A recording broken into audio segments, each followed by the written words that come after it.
Dragon Quest XI has arrived on Switch, and it's declared the definitive edition of the game. So I wanted to take a look at how the other versions of the game stack up and how things came to be with the Switch version. Before we get started, just a disclaimer that Square provided me review codes for the PS4 and Steam versions of Dragon Quest XI. Remember that Nintendo published the game in the West, so I had to buy the game myself. We also won't be going in chronological order this time, and here's why. Dragon Quest XI released on PS4 and 3DS the same day in Japan. Then it released on PS4 and PC a little more than a year later in the West. This wasn't a coincidence, as they believed that Japan would benefit more from the 3DS version, while we in the West would benefit more from the PC port. So we're gonna tackle the initial PS4 release, then PC, then 3DS, and finally spend the rest of the video on the Switch version. So let's get started with the initial release of the game on PlayStation 4. Performance-wise for the PS4 version, we're looking at 30 FPS, 900p on PS4, and 1728 on PS4 Pro. Now there were a number of changes between the game's Japanese release and its Western release. The Western version added dashing, draconian quest options, overhauled UI, and voice acting, which was absent from the original Japanese release because of tradition. The spell of restoration, which was something in the Japanese version, was removed from the worldwide release. This was a password system intended to let you essentially transfer a save from PS4 to 3DS, and vice versa, with limitations. Easter egg codes could also be used and would let you start a new playthrough with special items.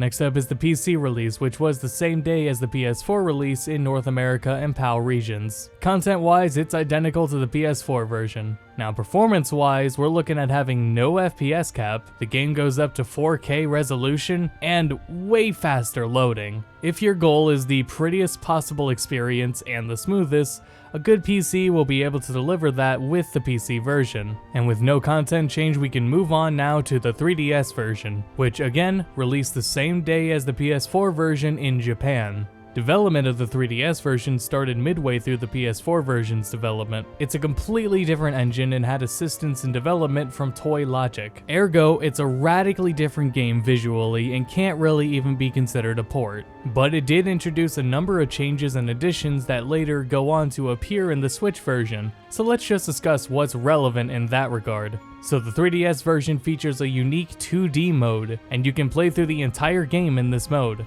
In general, the 3DS version's maps were totally different and far smaller in scale. You can also see your party members out in the open world traveling with you, and the Street Pass content was the most significant addition to the 3DS version. So Tickington, as it's localized in the West, was a new location, and it features the Labyrinth of Time Street Pass dungeon, where you traversed it as the Tockles, and in this dungeon you would obtain scrolls that would let you unlock areas of past Dragon Quest game worlds to explore, and every area is tied to a side quest. So with that said, the 3DS version, though it was Japan only, did provide substantial content that was never seen in the West until now. Let's discuss the Switch version.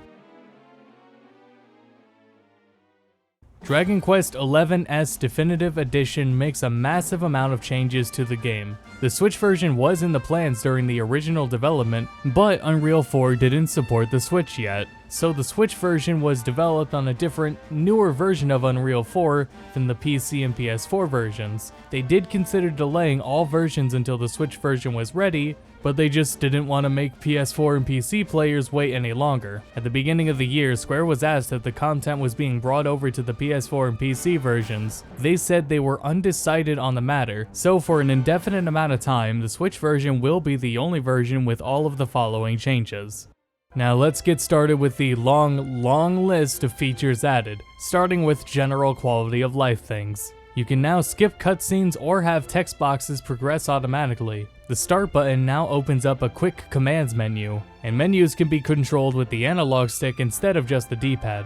And there is now a slot for cosmetic-only outfits. A new item for horse racing known as the Golden Reins is intended to make horse races easier. Now for some changes that have to do with exploration. The fun-size forge can now be used anywhere. You can also now buy materials that you're missing right at the forge. Or if you can't buy a material, you're able to see information on it such as where it can drop. Dashing through enemies with a mount now gives you XP, and there is a new item to call a horse from anywhere. Harvested materials now go right into your inventory. Party members now follow you around in the open world, and you can either approach them or use the minus button to talk to them. Shiny spots stand out more, and defeated monsters are now listed on the map menu, and this includes rarefied monsters. Now time for combat changes. A battle speed option was added. In the tactics menu, you are also able to swap the battle camera mode. You can also turn off the grunts and exhale sounds of the protagonist. New dialogue will appear in text box during battle as well, including unique dialogue during special event battles. When you use the free camera mode, party members now move on their own, and when swapping party members, you can check everyone's current status effects. The biggest addition is the ability to play the entire game in 2D mode. And 2D mode works exactly how you'd expect it to. Battles play out where you have to issue commands to all 4 characters at once before they act, and there are true random encounters. Tickington also returns reimagined for late game content, so now in the Switch version you will find toggles throughout the game as you play who will give you passwords, and you'll use those passwords to access those areas in the past Dragon Quest worlds as you did in the 3DS version. Though this time all the areas are only in 2D but feature music to match the 2D themes. Some new endgame or late game content was added, including a new super boss. Madame Cherie is a new appearing character who holds new story relevance. That's about all I can vaguely say about her because both potential spoilers and the stream that discussed her wasn't Japanese. There are new marriage choices and new side quests for every one of your party members, expanding on their characters. There are new rideable monsters that you can mount in the overworld, including the Great Saber Cat, and it has its own music when you ride it. The Switch version also has a new orchestrated soundtrack option.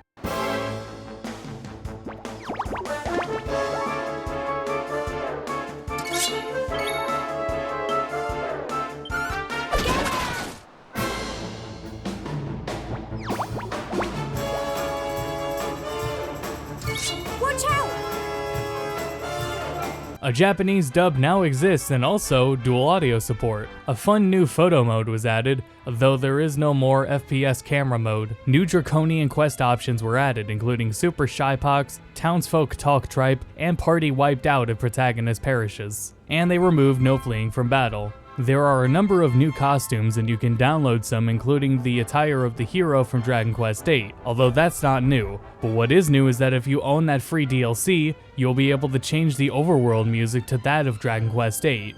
Now while the Switch does lack achievements, the game still has its built-in accolades like it does in the other versions. The Japanese version has 10 voice drama DLCs that explore the background of the main characters, and also Spell of Restoration returns in the Japanese version, and it even works with the PS4 and 3DS passwords. Now that's all the content out of the way, we can talk about the graphical downgrades. We're looking at a variable resolution that goes between 900p and roughly 720p when docked. While undocked, I found it can go between 720p and 540p, all at 30 FPS. Meanwhile, load times are pretty much on par with the PS4 load times. So all of that content comes at some compromises for visuals. Albeit performance is pretty consistent with the PS4 version. However, FMVs are way more compressed on Switch.